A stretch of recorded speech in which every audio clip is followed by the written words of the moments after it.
And forgive me for repeatedly complaining about the lack of objectivity in the Ugandan media. You people thought the Mbarara DP Delegates Conference was violent. Not so. You went on and on and on and on and on every day how violent it was. So now what are you saying? You have now seen real violence. How many dead bodies so far? There are too many even to count. But the 5-minute scuffle in Mbarara in the DP Delegates Conference occupied all the time in the newsrooms of Uganda. Mwedeko banange.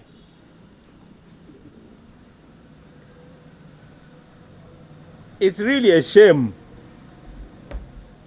5-minute scuffle in a tent in Mbarara.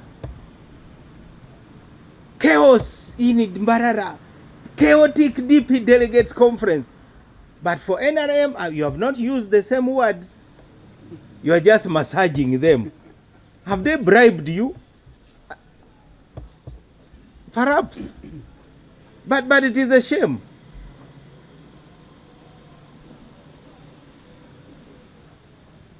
I've not seen on your screen saying chaotic. I've not seen you talking about murder. I've not seen you talking about open bribery. I've not seen you talking about kindergarten kids being counted. So what's your role? Why don't you just go home and let us sort ourselves without the media? Do we still need the media? At least as far as DP is concerned, we will never stop complaining about being mistreated by the Ugandan media. And particularly I, as Norbert Mao, I think you have singled me out for mistreatment. There is no day anything concerning Mao is casted very negatively. Did you see a ballot paper and a ballot box in the NUP Delegates Conference? Nothing. You are not even allowed inside there. Did you see a ballot box in the other thing of Sijui PFF or PPF? I don't know. There was no ballot box. They just came and read a list. Then they said the delegates have approved. The other one of DF, there was no ballot box. But you just continue massaging them with oil. That now those are shining examples of internal democracy. Sijui Vegetable Party, Peasants Party, Lusania Party. That is where you spend all your time. We who went through intense processes, according to our party constitution, with a highly competitive process where you were not even sure who was going to win, you never credit us. DP is the firstborn among Uganda's political parties, whether you like it or not. And we will continue to be an example of internal democracy in this country. That's our role. But you, the media, it seems you want something else, and you will get it anyway. And I pray to God, I'm just repeating it, God should really look at the Ugandan media and give them the appropriate reward that they deserve for failing to shine a light where they should be shining a light. When you are covering our elections in Mbarara, you only show the part where they are moving ballot boxes to the room. You don't show the other candidates peacefully observing the counting of the ballots. In order to prove that ballot boxes were moved and tampered with. Why are you doing that? Well, what really is your motive?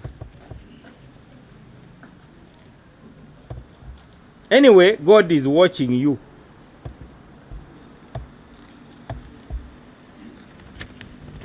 So I am convinced that it is our duty as DP to always warn the nation We warned the kingdom of Buganda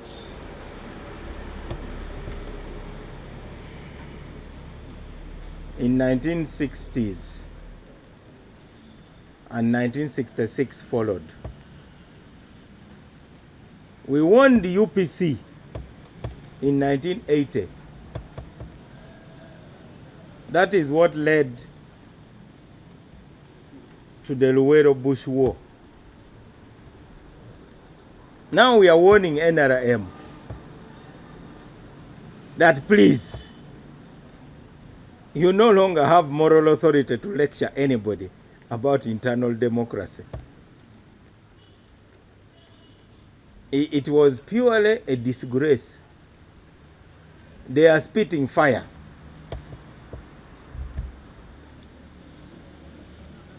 So I am now announcing that DP is now going to become like Noah's Ark. We are now setting up a political orphanage like we have always had anyway. Because DP has always been a political orphanage. When Besigye became an orphan, we invited him. And we wiped away his tears in the year 2000 and stood with him. When Amama Mbabazi had real problems, he also came to our orphanage. So now we are opening the orphanage to all the NRM candidates who have been cheated and abused. And many are coming to, now it will not be Noah's Ark, but Mao's Ark. So we are now opening the doors of Mao's Ark for all those who have been abused and cheated. After all, the purpose of politics is to solve the problems of society.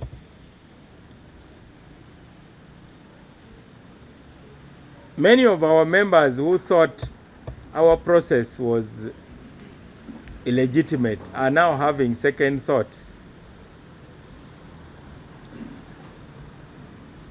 I keep seeing on social media some of our members continuing to complain, but I think either they have another motive. I saw some of them complain to Electoral Commission, but the party is here. They should be complaining here. This is where the party is. This is the address for complaints. You know, there was once a man who lost his ring while walking at night. So they found him looking for it under a street light. When they asked him, "What are you doing?" He said, "I'm looking for my lost ring." And they asked him, "Where did you lose it?" And he answered that, "I think I lost it the other side where I was walking." Then they asked him, "Then why are you looking for it under the street lamp?" He said, "Because here there is a light." They said, "But you lost it somewhere else. Why are you looking for it where there is light?" So we would wish to humbly advise our members that this is the address. This is where disputes can be resolved. But they also have very poor legal advisors. If you want Electoral Commission to help you, you don't first go to court. The moment you go to court, you have actually stopped the other process. Because court should be after the other one has been resolved. If you have been denied justice, then you go to court. But you cannot go to court, then you go to the Electoral Commission. I wanted to be polite today, but let me just say it is idiotic and plainly stupid, really. And that's why I've been saying I wish there was a tax on stupidity. So I see them there harassing the poor people at Electoral Commission.